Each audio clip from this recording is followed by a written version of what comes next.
Votre attention s'il vous plaît. Cet élément est en ligne là. Contactez-nous pour savoir s'il est aussi disponible en la langue de votre préférence. Veuillez aussi noter qu'il est en audio uniquement, dépourvu de ce fait d'image originaire. christequality.com. Les cieux sont à la portée de votre main, juste par un simple clic de la souris.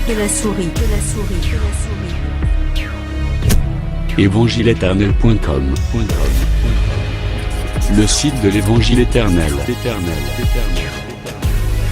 À présent, nous vous convions à suivre la rubrique Questions, réponses et partage. Retrouvez ici les réponses profondes et claires des ministres de Dieu à vos questions particulières qui vous troublent. Elle est présentée aujourd'hui par L'homme de Dieu, le prophète Médard Kala, ministre de l'Évangile éternel. tous les enseignements du prophète Médard Kiala sont disponibles sur christequality.com/medarkiala.html. Bonne édification au nom de notre commun Seigneur et Dieu Jésus-Christ. Amen. Que la paix du Seigneur est en moko na moko. Ton émission que nangolo na yende tomoni tango yo. Libanda na Yesu mutapesa kapema zate. Yende azali mobateli pe yende azali pole pona biso. C'est pourquoi tu rendaka toujours grâce à Dieu. Bible le rendez grâce à Dieu en toutes choses. Donc tu es baga l'être, les mouvements et la vie et où tu n'as pas que Jésus Christ. Donc ceux qui osent couper les apôtres parce qu'il y a lingi. Yenda zali ko batela mutunio sur la samoi. Et ça là-bas bazo fingaye, bazo tongaye ceux qui bazo ko tambola na ezanzambe po lingi. C'est par sa bonté. La Bible est na bonté na ye atombola ka moyi likolo na mutumala mpe likolo mutumabe. Pe na bonté na ye abetsaka vula na elanga mutamala mpe elanga mutamabe. C'est dans sa bonté. Ozala la malam, c'est Dieu qui contrôle tout. C'est pourquoi biso toyebi que dans les derniers jours batu bakozala ingrat. Yango moni biso tozala ka reconnaissant.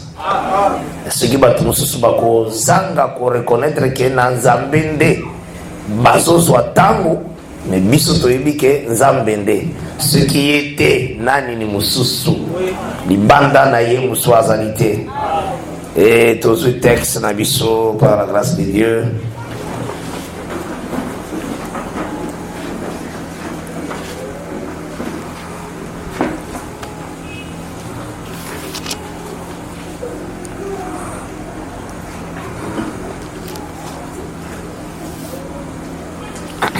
Tozotanga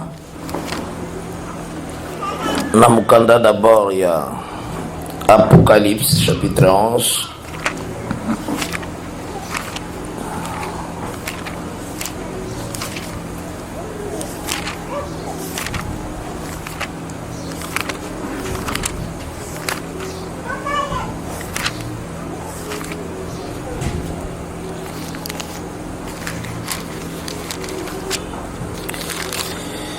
Nous lisons au nom du Seigneur Jésus-Christ.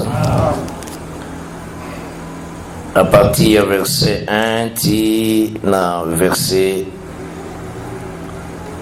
11. On me donna un roseau semblable à une verge en disant lève-toi et mesure le temple de Dieu, l'autel et ceux qui adorent. Mais les parvis extérieurs du temple, laisse-les de côté et ne les mesure pas, car il a été donné aux nations et elles fouleront aux pieds la ville sainte pendant 42 mois. Je donnerai à mes deux témoins le pouvoir de prophétiser revêtus de sacs pendant 1260 jours. Ce sont les deux oliviers et les deux chandeliers qui se tiennent devant le Seigneur de la terre. Si quelqu'un veut leur faire du mal, du feu sort de leur bouche et dévore leurs ennemis. Et si quelqu'un veut leur faire du mal, il faut qu'ils soient tués de cette manière. Ils ont le pouvoir de fermer le ciel, afin qu'il ne tombe point de pluie pendant les jours de leur prophétie. Et ils ont le pouvoir de changer les eaux en sang et de frapper la terre de toute espèce de plaies, chaque fois qu'ils le voudront. Quand ils auront achevé leur témoignage, la bête qui monte de l'abîme leur fera la guerre, les vaincra et les tuera. Et leurs cadavres seront sur la place de la grande ville qu'on nomme symboliquement Sodome et Égypte, là même où leur Seigneur a été crucifié. Des hommes d'entre les peuples, des tribus, des langues et des nations verront leurs cadavres pendant 3 jours et demi, et ils ne permettront pas que leurs cadavres soient mis dans le sépulcre. Dans un sépulcre. Et à cause d'eux, les habitants de la terre se réjouiront et seront dans l'allégresse, et ils s'enverront des présents les uns aux autres, parce que ces 2 prophètes ont tourmenté les habitants de la terre. Après les 3 jours et demi, un esprit de vie venant de Dieu entra en eux, et ils se tinrent sur leurs pieds, et une grande crainte s'empara de ceux qui les voyaient. Que le Seigneur Jésus-Christ a pambola cette lecture, tout ce qui est dans le verset 11.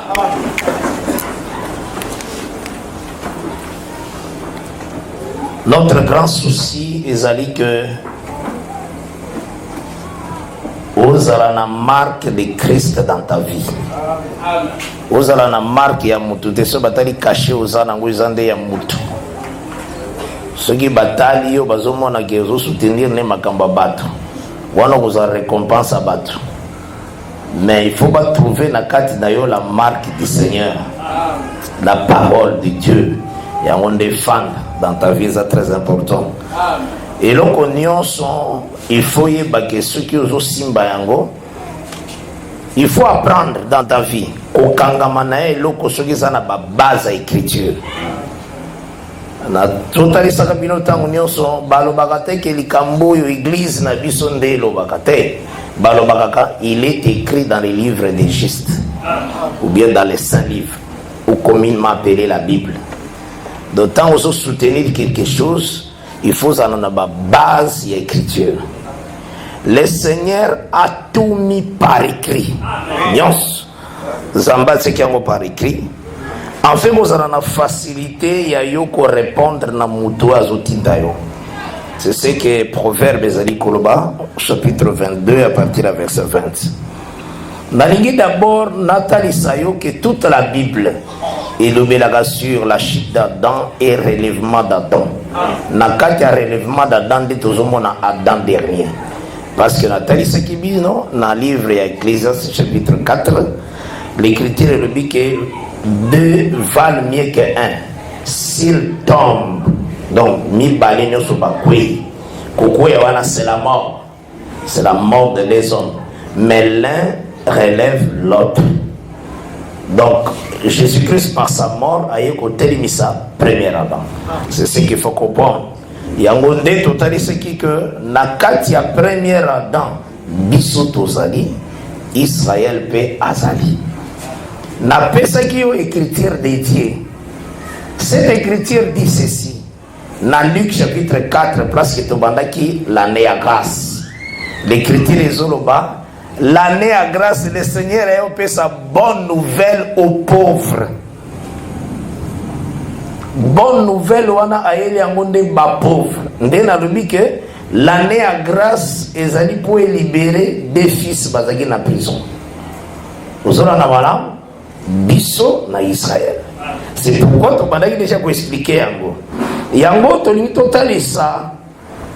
L'héritage d'abord dans la Bible. Afin que tu comprendre rachat. Sauf que vous soutenir quelque chose, il faut l'écriture et simbayo. Vous aurez un malam, ce que vous aurez une chose, il faut que l'écriture et simbayo. Il faut que toutes choses, ils ont kobanda, le Seigneur azwaki poussière à permettre que vapeur ya mai et mata likolo ya surface ya terre. C'est ce que Genèse désoloba. Donc étant ici d'abord que poussière et sangani na mai. Aux autres na malam. Mais ensuite le Seigneur aussi, ce qui poussait et sangani na mai et zagamena argile. Yangonde Job chapitre 4 na verset 19, parce que nous devons comprendre c'est l'écriture qui convainc. C'est l'écriture qui convainc. Si vous soutenir quelque chose, ça c'est l'écriture, et c'est très important. Job chapitre 4. Dans Job chapitre 4, l'écriture est sur le baboyer. Dans verset 19. J'ai le nom de Jésus-Christ. Combien plus chez ceux qui habitent des maisons d'argile, qui tirent leur origine de la poussière. Aux hommes na sens balobi. Ponani.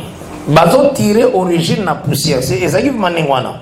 Poussière, vapeur amai, ezo mata, ezo ya dikola poussière. C'est que poussière est comme maintenant argile. Hein? Les ambé à sala, motte de terre. Tango asali yango maintenant azui a souffler. Tango a souffler, ko souffler wana balobi boye. L'homme devint une âme vivante. Donc, l'esprit oya souffla kinde est engendré na kati ya mutu âme vivante. Ozora na malam ndenge ezali. Maintenant, natali ce kibino, il faut koyeba ke Lévitique chapitre 17. Ezoloba boye, ezobenga l'âme c'est son sang. La personne qui a d'abord l'importance, pourquoi les sacerdoces lévitiques est basé sur l'eau et le sang. Ezalatina est basé sur l'eau et le sang. Les sacerdoces sont associés à l'homme qui était jeté. Mais kokate, ndena appelle qui bino 1 Jean chapitre 5. La bande qui appartient à verset 6 et 8. Qu'on a parlé, c'est Jésus qui est venu avec l'eau et le sang. Vous avez la malade avec l'eau et le sang. Et pas seulement avec l'eau et le sang, avec l'esprit. Parce que c'est l'esprit qui a engendré le sang. Parce que quand il a soufflé, l'homme devint une âme vivante. Maintenant, qu'est-ce que tu as trouvé? Tu as trouvé, oui. Mabele nyo sondenge yango ezalaki, Zamba zwaki eteni ya mabele nde asala l'homme. Reste à mabele apesi yango l'homme comme héritage. Tozonga na malam attirer toujours na kati ya héritage. Mais tango atelemisie alobi oyo nyonso eza héritage na yo. Mais ye pa utika na kati ya héritage. Tozonga na malam.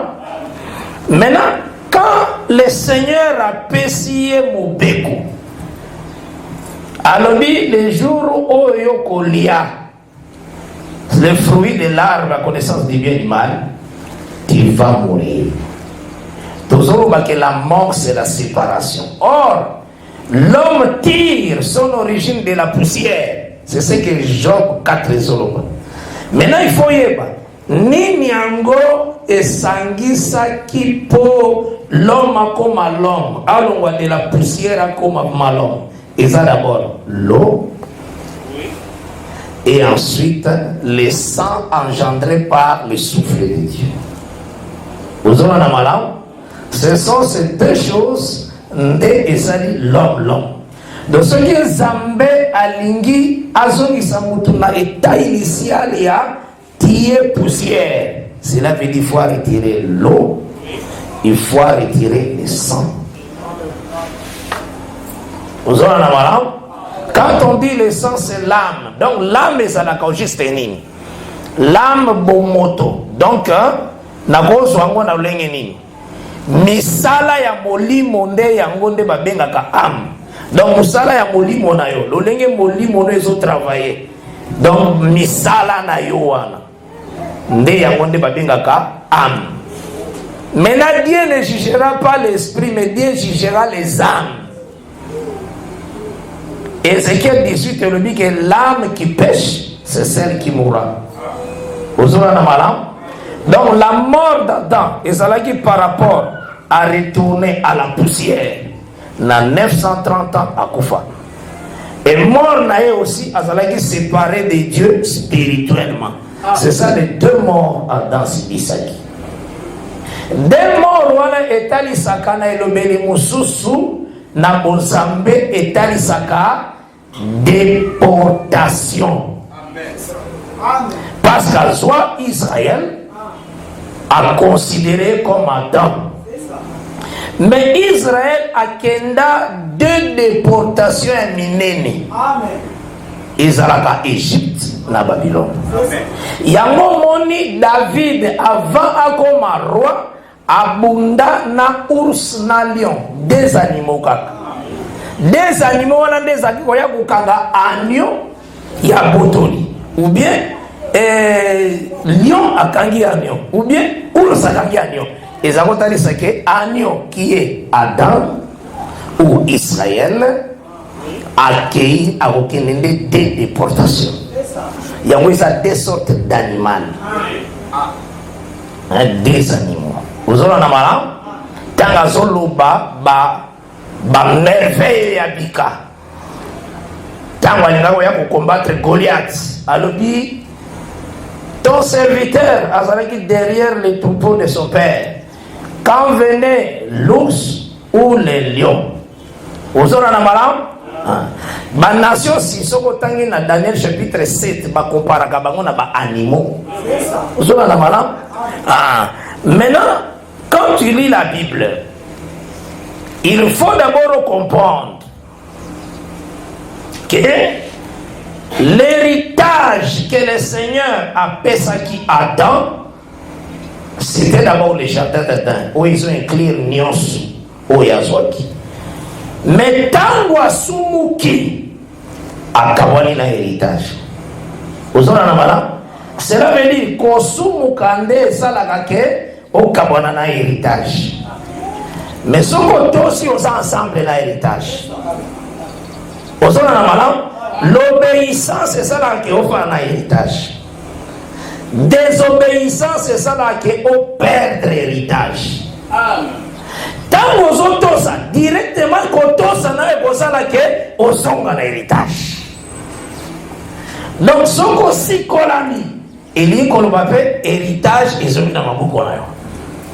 Aux autres dans la Bible les alliés. Yango omoni sokotangi l'écriture. La carte de l'écriture sokotali loi ya rachat. Parce que eloko asikezate ce qui a été ce qui sera. Toza na loi ya rachat na oyetali papa abalaki mwasi na ye. Maintenant baboti te mobali akufi.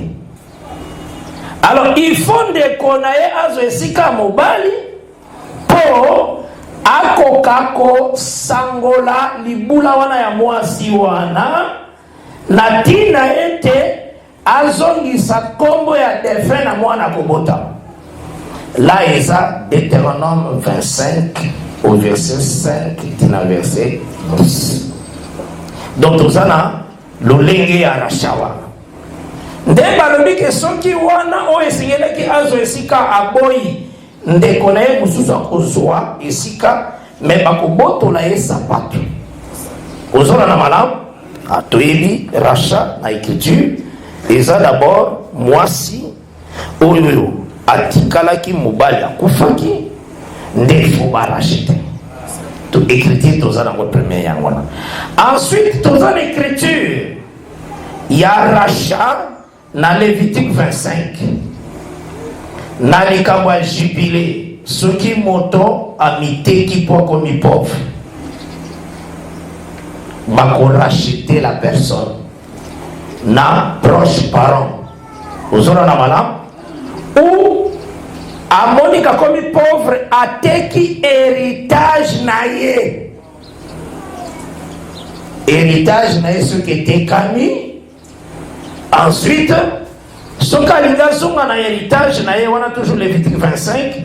Proche parent ndeko naie o azana mbongo na kati na libota akozongisa mbongo oyoyo basombaki mabele wana kolandisa mibu oyo etikali par rapport ya jibile.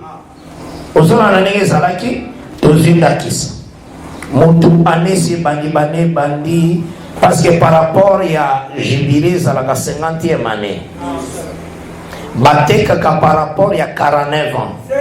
Maintenant tango déjà jibile oyo elekaki eleki maintenant tobandi kotanga susu ba année mususu tokomi neti na 20e année etikali 29 ans pour tokoma na 50e année, c'est ça. Maintenant na monique il faut nateka mabele na ngai tango nazoteka mabele na ngai prix na kopé c'est ça par rapport à 29 ans.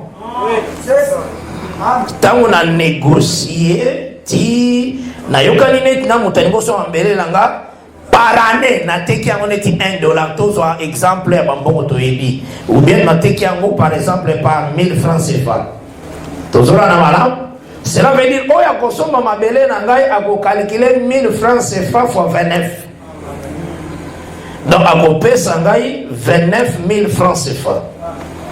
Maintenant tant na teki mabele na fandi 9 ans libanda ya mabele wana na yoki souci na zela ti 20 etikali wana ala moni yango isa trop ndena luki na kati ya famille nani akosunga nga pona zonga na mabele avant jubile nakutani na mutu moko ya famille proche parent na lobi en tout cas luka osongisela nga mabele na ngai nde akoyebaki kobanda mutu wana zwaki mabele esali combien neti 9 ans tozwi exemple. Cela veut dire otekeleke par rapport à 29 ans pour 49 ans koka 50e année. Alors c'est que tikali 20 ans. Cela veut dire otekaki ndenge bo négocier que cela qui une année na 1000 francs CFA. Le go le tikali 20 ans. Cela veut dire il faut na luka 20 000 francs CFA na zongi cela yi. Ozona ndenge zalaki maintenant tant to osanga na 20 000 francs CFA na kopesa nde yango babengaka rachat. Donc cela veut dire quoi? Nazui 50e année jubilé nazongisi yango mukolo wana. Ozolanda nazongisi yango pona pesi prix nde babengaka rachat na Bible. Ozolanda malam. Maintenant ce sont des faits oeza dans les Écritures. Maintenant isengili na biso toyeba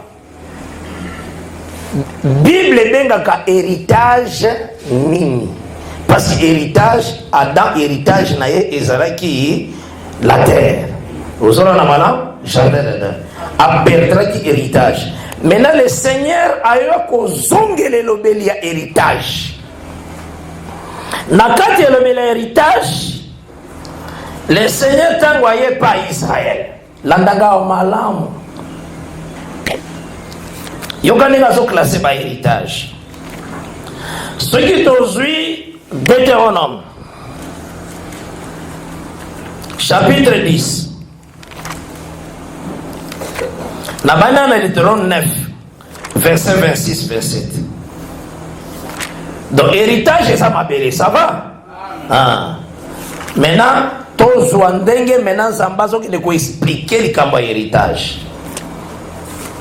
Deutéronome chapitre 9 d'abord verset 26. Je lis au nom de Jésus-Christ. Parce que nalingi vimelo konyo so comprendre ngo ndena be critique. Ibande critique te.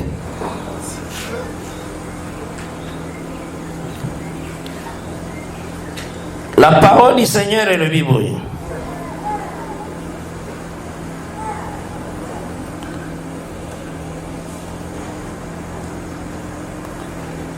Je prierai l'Éternel et je dis, Seigneur, l'Éternel, ne détruis pas ton peuple, ton héritage. Donc cela veut dire, Israël azalaki pe héritage. Hein? Israël azalaki héritage. À part Israël héritage, aux yeux aussi Deutéronome 18.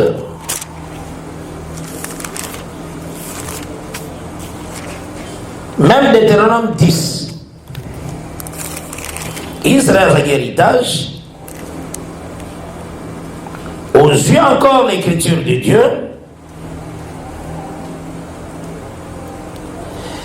Totangi yango toujours parce qu'il faut n'appeler ce bino l'écriture. Oyogoyo osunga bino facilement.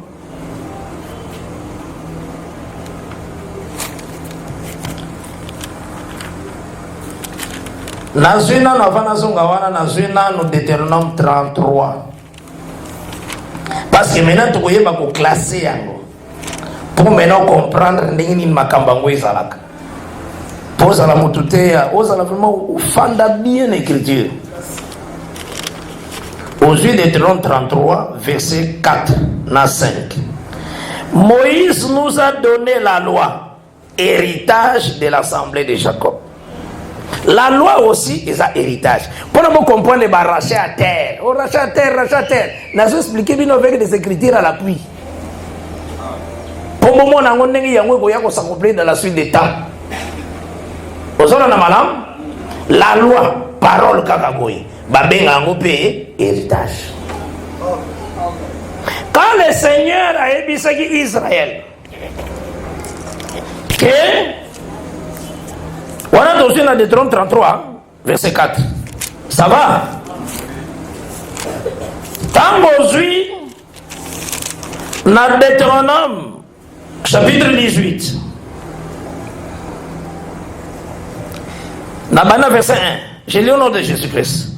Les sacrificateurs, les Lévites, la tribu entière des Lévites, n'auront ni part, ni héritage avec Israël. Ils se nourriront des sacrifices consommés par le feu, à l'honneur de l'Éternel et de l'héritage de l'Éternel. Ils n'auront point d'héritage au milieu de leurs frères. L'Éternel sera leur héritage, comme il est leur a dit. Israël a sa héritage. L'Éternel lui-même a sa héritage. Tout ce qu'on a maintenant. La loi de l'Éternel est sa héritage. Maintenant, ceux qui sont en Adam, il faut comprendre que tant que Adam a perdu qui héritage, d'abord Adam a perdu qui la parole. C'est un héritage. La parole là, c'est l'Éternel. Et ça héritage. Il y a un des zamba l'obélango à terme. Quand Israël a rejeté parole, Zamba Kangaka Nikolo a bombi héritage. Donc l'eau est un héritage. Ma belle comme dans sa sécheresse. Tant l'obéissance est quoi? L'héritage est kozongelaï. Parce que l'Éternel a un héritage. Or l'Éternel a un lokola oya fandi na ciel. Car le ciel est son trône. Comme l'Éternel a un héritage, ce que aussi parole théo s'appelle héritage, l'Éternel a mikangi, a botoli héritage. Donc ça, yemoko a mibombi. Là où c'est un héritage. Pour vous comprendre que Adam a perdu l'héritage, veut dire quoi? Il y a un moment, Nathan, il y a Ézéchiel. Nathan, il y a Jérémie. Le Seigneur a fait que Israël, le col a rejeté qui parole, a perdu d'abord héritage au Babengi terre. Oui. Terre on a héritage. héritage, c'est ça que l'embo éternel est moko. Parce que ma belle wana en Hébreu 4, ma benye au royaume de Dieu. Ozona na malam. Et aussi était ni mouzou c'est zalaka. Peuple tangu ba rejeter parole. Loko la parole de sa kopé sa fille. Zamba tali saka elembo pe na lolenge kambikangi. Donc c'est que akangi likolo. Donc cela veut dire à retirer héritage. Ozona na malam. Yango komona. Tangu azotinda Ézéchiel a prophétisé. Ézéchiel a ça elembo ya éternel yemoko. Parce que les prophètes basaka signe de l'éternel. Et ça le la totali saki David qui est prophète, le chante, le roi. Azako yemba lobi que bâtirer mes vêtements. On pouvait compter mes ba mi panzi na ngai. Abi mon Dieu, pourquoi m'as-tu abandonné na Psaume chapitre 22. Vous savez na malam? Alors, oh, nazoliane ensemble a levé les talons contre moi. En réalité, il y a Jésus, na Judas. Mais alors bien on a psaume et le même psaume 44. Vous avez na malam? Maintenant, qu'est-ce qui se passe-t-il? Quand ils voient les prophètes ont été élevés éternel. Maintenant, qu'est-ce qui se passe-t-il? Quand le Seigneur a vu ce qui Ézéchiel prophétisé, mais a vu encore Ézéchiel, na kangio munoko, koto na katandako. Nous allons expliquer comment Adam perdra qui héritage. Est-ce aussi malam? Nde yango omonis quand tu prends Ézéchiel. Nathan Ézéchiel chapitre 3. Soko na chapitre 2, allez sier rouleau. Ahébissier prophétise. Donc à partir d'Ézéchiel 3, 1 à 2, allez sier rouleau. Alors beli rouleau en Ézéchiel 2. Après Ahébissier prophétise. Mais il faut faire très attention. Quand Ahébissier prophétise, toujours Ézéchiel 3, dans verset 24. Ahébissier encore ni. L'esprit entra en moi, j'ai le nom de Jésus-Christ, et me fit tenir sur mes pieds. Et l'Éternel me parla et me dit, va t'enfermer dans ta maison. Mathilde qui est déjà dans Ézéchiel 3 prophétise, mais elle continue toujours le même Ézéchiel 3, va t'enfermer dans la maison. Fils de l'homme, voici on mettra sur toi des cordes. Voilà la combien de verset 25, Ézéchiel 3. Avec lesquels on te liera, afin que tu n'ailles pas au milieu d'eux. J'attacherai ta langue. Oh, et ce qui est prophétisé. Mais nasuka lisolo lobi nako kanga munoko na yo. Tosoka na malam. Maintenant, qu'est-ce qui se passe-t-il? C'est qu'à partir du verset 26, attendez si biso qui a kangi munoko Ézéchiel. Pour la kangi munoko Ézéchiel. Ézéchiel a ça elembo ya Nzambe. Nzambe o ya ça lokola vula. Parce que la parole c'est de l'eau, c'est la pluie. Nde akangi munoko. Pona kotalisa ke akangi likolo. Ozona nanga bala mbengi kamweza. Ézéchiel azalaki ko prophétiser par des signes azalaki baba. Tangu ni Ézéchiel munoko ne fongwama. Ezaka Ézéchiel 31. Donc la prophétie sutanga ko bana 3. Ti ko koma na 31. Ézéchiel azalaki baba. Faut la Bible n'est pas là. 33 plutôt. Ézéchiel 33 verset 21 à 22. La 12e année, le 5e jour du 12e mois de notre captivité. Et ça 12e année. Hein? Maintenant, message Ézéchiel a zobandango quand? Au Taline Ézéchiel 1, verset 3 à 4. Nazu verset 2. Verset 2. Il y a Ézéchiel 1. J'ai lu au nom de Jésus-Christ. Le 5e jour du mois, c'était la 5e année de la captivité. du roi Joachim. Au moment, 5e année, ça va. Awa maintenant, dans verset 21, Ézéchiel 33, la 12e année. Cela veut dire qu'Obanda Nzamba kangaki Ézéchiel Mounoko. Akangaki na 5e année. Est-ce que c'est aussi pas mal? Mais awa maintenant, nous sommes Ézéchiel 33, verset 21, 12e année. Le 5e jour du 10e mois de notre captivité, un homme qui s'était échappé de Jérusalem vint à moi et dit, la ville a été prise. La main de l'Éternel avait été sur moi le soir avant l'arrivée du fugitif. Et l'Éternel m'avait ouvert la bouche. Lorsqu'il vint auprès de moi le matin, ma bouche était ouverte et je n'étais plus muet. Ézéchiel zalaki muet dans cette 5e année. Mitité na esili na 12e année. Cela veut dire Ézéchiel zalaki baba 7 ans. Aki baba. Tiner bazoba, la parole m'a été révélée à 7 ans. Qui baba. Pour nani neza bongo. Parce que Nzamba zo expliqué que Kobanda Adam Kweya atozo mona Nzamba tindi ba prophète qui baba. C'est comme ça Dieu marche avec la Bible. Maintenant mon colonie Ézéchiel monoko fongwama. Et fongwani mukolo oyoyo la ville ba Babylonien bayaki kozwango Nebukadnezar et aussi ba kwesi temple. Parce que le véritable temple c'est Jésus. Amen. On s'en a malam. Le temple ya Babylone ya nani ya Nzambe. O Salomon salaki. Mutayaki ko kwesa ngo ezalaki Babylone. Yango na boye. Jésus-Christ ba juif ba kwa ko boma yete. Impossible. Ba juif ezande ba païen de ba boma. Ba païen de ba boma Jésus.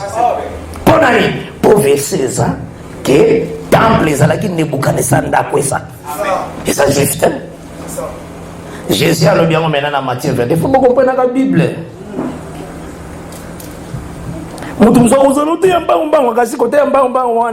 Vérité. Il faut tambola l'écriture de ça. Devant le Seigneur, il faut faire très attention. Comme il peut ba moi pamba pamba te. Au commis bo misa pamba.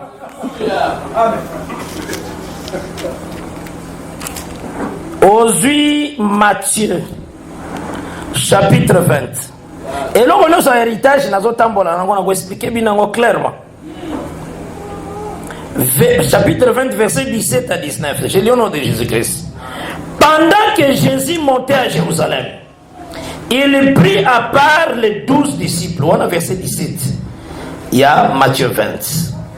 Et il leur dit en chemin, voici, nous montons à Jérusalem et le Fils de l'homme sera livré aux principaux sacrificateurs et aux scribes. Ils les condamneront à mort et ils les livreront aux païens pour qu'ils se moquent de lui, les battent de verges et les crucifient. Et le 3e jour, il les ressuscitera. Jésus expliqua qu'il n'y a pas de Jérusalem. Les Juifs sont condamnés après les na maboko ya ba païen. Ba païen de ba ko bete chikote. Pe ba païen de ba ko bomaye. Yango Jésus alobaki. Amen. Pona nini? Soko tuni Jésus poni. Agoye biso po temple Israël tenda ko sa temple. Parce que yenda za temple. Babylone nda ya ka ko sa temple. C'est ça. C'est la parole. Babylone nda ko sa temple. Or Jésus est le temple. Comme Babylone da kwesa temple, le gole za temple. Et Israël était à kwesa temple. Il faut ça là les nations. Il m'a expliqué quoi. Nzambe ogoza la juste boye ya a condamné yo. Nzambe. Osomona bana ba païen ba boma Jésus mais Jésus bengango Israël da bomaye. Ya za juste juge. Ozona na malam. Pona nini bapaya faut babomaye pour temple Babylone d'Akwesa. Ce n'est que ça la réponse. Ce qui a été, c'est ce qui sera. Dieu ramène que ce qui est passé.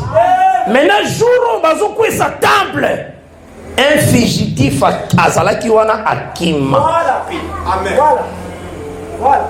Fugitif wana zokima tant temple zokwea. C'est quand Jésus-Christ a nommé Jérémie de mon esprit. Et son esprit va tinda kiwana. Et que pas Ézéchiel. Ézéchiel wapi? Zambé. Oya kangaki mbula. Tanga komi pas Ézéchiel. Ézéchiel a fogoli pluie. Na acte T. C'est ça. C'est ça. Alors, le fugitif, on a commis. Naza sous babate. Maintenant, ils sont les paroles normalement. C'est ça, acte D. Le Saint-Esprit descend. Pour fugitif, il y a qui déjà. Vous avez la mouvement Bible, est-ce que aussi maman malam? Natamboli boy pona kotali sayo ke soko zui likambo ya Rite na Naomi. Il faut que baka na Bible. Et ça là nga passe ce qui mutaote ya mabe. Pour ça zote ya mabe na ya kobikate na bandimi nyonso ba kobikate. Ça là ka passe makasi. Amen.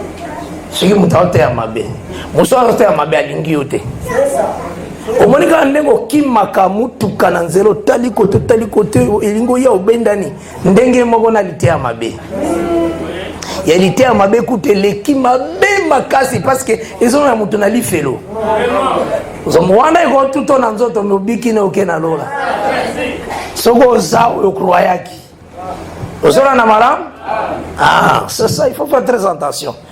Rite tango mona kambo Naomi atali saka Boaz mususu. C'est ce que va te comprendre la Bible était. La loi du Seigneur, ndenge zawana na boye. Boaz a racheté Naomi te. A racheté Naomi te. Boaz a racheté qui Rite a racheté aussi Mabélé. C'est ça. Amen. C'est écrit comme ça. Et comment il est?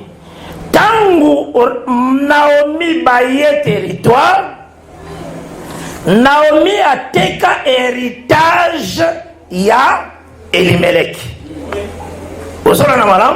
Parce que nous avons d'abord un héritage. A teka héritage ya Elimelech.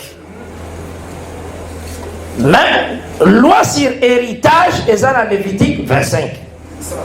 Après loi Rita zawana akufeli mobali. La situation à Rite est dans Deutéronome 25. Tout ça va la malam que singeli un proche parent ou singeli azoyer pour abotanaï. Vous avez un exemple. Likambo héritage terre et singeli ba lukaba racheter ezonga parce que Elimelech moi si na teka kinde héritage. Maintenant ce qu'on ramène yango parce que batelele ba te mona kako Naomi Israël. Naomi ko sakana na ete. Naomi motei kitoko po ya teya Rite po Rita zo libala. Israël a teya biso zo libala. Makambo ensemble vraiment. Biso tambola ensemble na Israël poto ke ko bala. Mawa. Naomi azawana azale koyeba programme ya Boaz samba so ana Boaz. Naomi aza Boaz mususu. Nzambe azalaka coq azalaka aussi poule. Ozona na malamu hein? Yemoko azalaka l'homme, yemoko pas azalaka femme selon ministère. Au moment où on a Isaac na Rebecca, Isaac toujours Nzambe tempé, mais Rebecca aussi azalaka Isaac. Parce qu'alobaki na Jacob que et la kelima benyo sa ko lobe tomber sur moi. C'est qu'atali ici Christ. Vous savez la malam? Atali ça Christ. alongolaki aïssa Jacob komitungisa te nyonso papa na kokana likolo na yo le châtiment qui va te donner la paix doit tomber sur moi Rebecca. On a Rebecca ça Christ parce que Jésus-Christ est mort à cause de sa faiblesse. Oh la faiblesse c'est la femme. Vous en avez marre. Donc pose wa sali kosuke la tele lo papa lobi pour kobunga na zamba kokoya retard na nyama osangi bénédiction mais il faut lo batata yo kelango na nzela ya mama yango ne biso tozoyo ka sikoyo toza béni pour tozoyo ka na nzela ya mama la grâce ozona na malam maintenant remarquez ce qu'aujourd'hui livre ya rite na livre ya rite deux types ya rachat wana eza mais yoka lecture ndenge elobi verset 4 chapitre 4 je lis à partir du verset 1 Boaz monta à la porte et s'y arrêta naza na rite 4 hein? Or voici celui qui avait les droits de rachat et dont Boaz avait parlé vint à passer. Boaz lui dit approche, reste ici, toi un tel. Et il s'approcha et s'arrêta. Boaz prit alors 10 hommes parmi les anciens de la ville. On a comme dans verset 2, il y a rite 4. Et il dit asseyez-vous ici. Et il s'assied. Puis il dit à celui qui avait les droits de rachat Naomi, revenue du pays de Moab, a vendu la parcelle de terre qui appartenait à notre frère Elimelech. C'est ça le problème. Naomi t'es, mais l'héritage d'Elimelech. C'est ce qu'il faut comprendre. Cet héritage-là parle d'Israël maintenant. Oui. Cette terre-là parle maintenant d'Israël. J'écris de voir t'en informer et te dire à qui est là en présence des habitants et en présence des anciens de mon peuple. Si tu veux racheter, rachète quoi? Héritage Elimelech. Ça va? Et ça, Naomi, il faut comprendre la Bible bien. Parce que tu vas comprendre en côté. Si tu veux racheter, rachète. Mais si tu ne veux pas, déclare-les-moi afin que je les sache. Car il n'y a personne avant toi qui ait les droits de rachat. Et je l'ai après toi. Et il répondit, je rachèterai. Donc, en disant qu'il rachète la terre. Tous ceux qui ont malade, en disant qu'il rachète héritage au Elimelech Katika.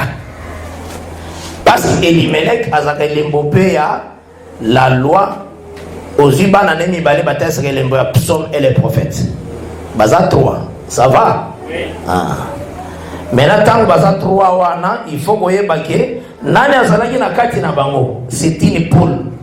Parce que le Seigneur a dit Jérusalem, Jérusalem qui tue les prophètes et qui lapide ceux qui te sont envoyés. Combien de fois ai-je voulu vous rassembler comme une poule? Donc, tant mieux son nom, le psaume des prophètes, il y a Zalaki, mais comme une poule, le cola Naomi. Oui. Tout ça, madame, il est Zalaki, mais comme une poule. Ai-je voulu, ils en ont temps passé. Ils en ont temps, on a tendu à Matthieu. Dans l'ère de la loi, les psaumes et les prophètes, Azaki une poule n'a qu'à la loi, les psaumes et les prophètes. Or, la loi, les psaumes et les prophètes, ils ont Elimelech, Nabana, Naemi Balé. Mais Naomi Azawa. C'est ça la Bible. Naomi, on a une poule. Parce que vous comprenez la Bible. Mais l'héritage, où est Zalaki? Il y a la loi, c'est Israël. Donc, la terre là, qu'on devait racheter, c'est tout un peuple. Maintenant, un tel Azalaki capable de racheter, cela veut dire la loi et l'Ingaïka est à racheter l'héritage de l'Elimelech. Où est-ce qu'il perd? Mais maintenant, Boaz a lobby. Mais si tu ne veux pas, déclare-les-moi, afin que je les rachète. On a verset 4. Car il n'y a personne avant toi, Rite 4, verset 4, hein? Car il n'y a personne devant toi qui ait les droits de rachat. Et je l'ai après toi. Et il répondit, je rachèterai. Boaz dit, le jour où tu acquerras les champs de la main de Naomi, tu l'acquerras en même temps de Rite la Moabite, femme du défunt, pour relever le nom du défunt dans son héritage. Donc, à Osala, rachat Osala, et Osala pour la terre, terre on a au Gaza, c'est terre, c'est ça mal, compréhension mal. Terre, c'est tout un peuple. À Osala, rachat, il a terre narite. Osala na malam, terre on a Ezaki Elimelech. Ezaki héritage Elimelech. Or, Israël est l'héritage de l'Éternel. Israël est l'héritage de l'Éternel, mais elle qui vendit. Zamba comparera Israël aussi à la terre. C'est ça la Bible. C'est ça la parole.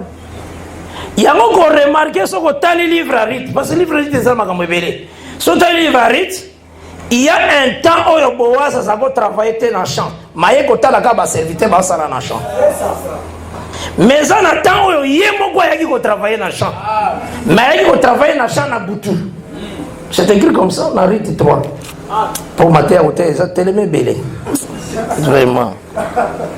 Nous sommes pour créer un problème dans ma terre. Ce n'est que ça. Dans Rite chapitre 3, Awawa.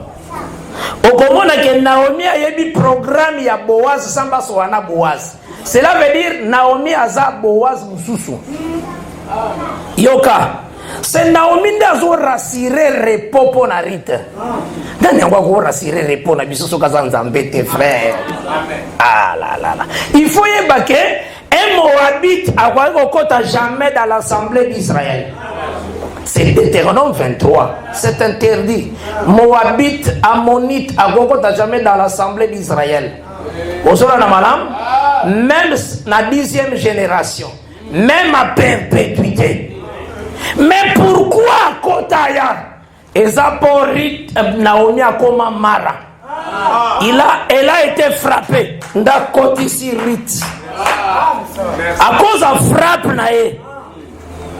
Maintenant Rite à Kota Moabite à côté dans Israël parce qu'elle est devenue Mara. Mara c'est l'œuvre de la croix. Lui qui était riche s'est fait pauvre. C'est lui-là. Le fait qu'a commis Mara, il a déchiré l'ordonnance et ça a condamné Moabite à côté naï. C'est vrai.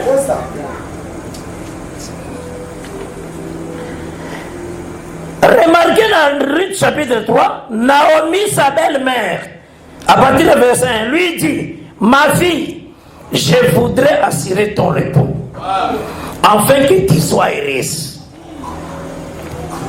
Et maintenant, Boaz, ça va? Avec Boaz, avec les servantes duquel tu as été, n'est-il pas notre parent? Voici, il doit vanner cette nuit des orges qui sont dans l'air. Abi programme à Boaz. Sankakuta na Boaz. Alors dit le Boaz akoyungula ba orge. Yemo kwa kozana musala. Ezakina na lera tikela ki batu na musala ayeka ka salwe bango. Mais l'air moko yemo na musala quand la nuit. Bible tala makamanzambe zakana Bible. Naomi alobi akoya ko travailler yemo na champ. Jour akoya ko travailler takoya na akoya lelo yemo na champ. Lave-toi et oins-toi, puis remets tes habits et descends à l'air. À l'air donc na champ, à la surface. Tu ne te feras pas connaître à lui jusqu'à ce qu'il ait achevé de manger et de boire. Et quand il ira, parce que manger et boire, ils en ont makambo belé. Yangonde soka si a manger boire nda kolala. Makambo bonzambe. Bon, mon ami a Jésus, qu'est-ce qu'il a fait sainte scène avant qu'il ne roule à la croix. Tant que roule à la croix, on a eu peine d'image et parce que Boaz a dit ce qui est là, là, nangai. Nous sommes morts avec lui. Hein? C'est ça. Et quand il ira se coucher, observe le lieu où il se couche. Ensuite, va, découvre ses pieds. Ah, Jésus. Et couche-toi. Oui, parce qu'il faut tout coucher ensemble dans Jésus. Là, c'est la mort. Il te dira lui-même ce que tu as fait. Et lui répondit, je ferai tout ce que tu as dit. Nazande na sijuti. Mais nazo so nga pona faire vivre bino bonheur et bon mami na gati. Ozona na madame? Ce qui Boaz a kola la rite peut falala. Oui, nous sommes morts ensemble avec lui. Ozona na madame hein? Yango ndeko a rassurer ton repos. Aussi ma madame? Ah, parce que quand le Seigneur a son joyau, il faut déchirer voile la lettre sainte. Ozona na madame découvre ses pieds. Est-ce aussi madame? Donc c'est que on comprendre premièrement que tant aux hommes en Naomi, il faut faire très attention. Et ça na makambo belé fandi wana, c'est la façon dont Dieu vient pour rassembler son peuple comme une mère. C'est ça vraiment Naomi. Aux hommes en et avec cet aspect de bisoto zogalibala. Ande bisoto kokota. Ozona na malam soki afongoleli biso makambo te moyen pe tozwa kimia tozwa sali ezate mais simba d'abord na kati ya kotambola oyo tozotalisa tozo expliquer na kotambola na biso ke omoni mouvement selemaki na lera Ézéchiel ezalaki na barua mibale ya ba juif bakendaka captivité ezaka Joachim na Sédécias bazaka mibale barua wana mibale batalisaka Adam ozona na malam batalisaka Adam donc etalisaka ki Adam ke deux déportations Akoufi étant dans la chair Akoufi étant dans l'âme. Aux hommes en il y a deux rois ndebakende captivité. Donc d'abord moko akendaki Joachim écriture nango ezaka 2 rois 24 verset 10 tina verset 16. Aux hommes en na leri ya kendaki okomona ke tangu ya zokende Nebuchadnezzar na armée na ye baya na kati ya Israël bazwa biloko ya kati ya ndako donc tant bakangi bazwi roi bazwi pe biloko ya ndako cela veut dire roi wana atalisaka kati ya Adam simbanga ka boye lobi to ko avancer na yango roi wana parce Adam za roi parce que nous avons appelé ça que pouvoir. Cela veut dire nzoto na ye nzamba go présentant comme roi nzoto nzamba go présentant comme un roi. C'est ça la Bible. Kati na ye nzamba go présentant comme un roi. Bible ça ka bongo. Ça ko pena ka Bible te. Osona na mala donc Adam zalaki wa zaki na pouvoir donc asa tout un roi. Roi biteni nenio c'est ça roi. C'est ce qu'il faut comprendre. Donc nzamba zolobela na nzoto la chair. Si nzoto nzamba compara kango na ndako, c'est comme une maison. Hein, ce que même dans 1 Corinthiens 6 verset 19. Ne savez-vous pas que vous êtes le temple du Saint-Esprit? Donc nzoto ezalaka temple. Même si aujourd'hui 2 Corinthiens 5. Nous sommes dans une tente. Aujourd'hui nous sommes comme tente, comme nzoto, comme Emma, comme temple. Aujourd'hui mais quand il y a temple, dès quand il y a nzoto, c'est ça. Aujourd'hui mais Zamba Zouaki quand il y a Adam, parce que quand il y a Adam et Zanine, Zamba souffla qui na quand il y a Adam. L'homme est devenu âme vivante. C'est écrit comme ça dans 1 Corinthiens 15. À partir du verset 46. On va même dans 45, au Kititi, au Tina 48. On est en train de parler de l'homme. Ce qui vient premier, c'est les naturels. Les spirituels viennent après. On a dans verset 46. Il y a 1 Corinthiens 15. Vous avez un malade? Donc l'homme mobimba ndenga sakiwana. Azalaki kati âme. Âme wana ni netindaki âme. Et ça le souffle de Dieu. Tanga soufflaki, l'homme devient une âme. Donc kati c'est l'âme. Vous avez un malade? Et nous autres c'est la chair. Vous avez un malade? Maintenant, tango accueilli captivité. Zamba présentant qu'on a formé barrois vraiment boy. Barrois. Et ça n'a pas livre vraiment qu'on a bimisa un peu beaucoup sur les déportations. Donc, tout le monde a totanga pour esunga bino kaka.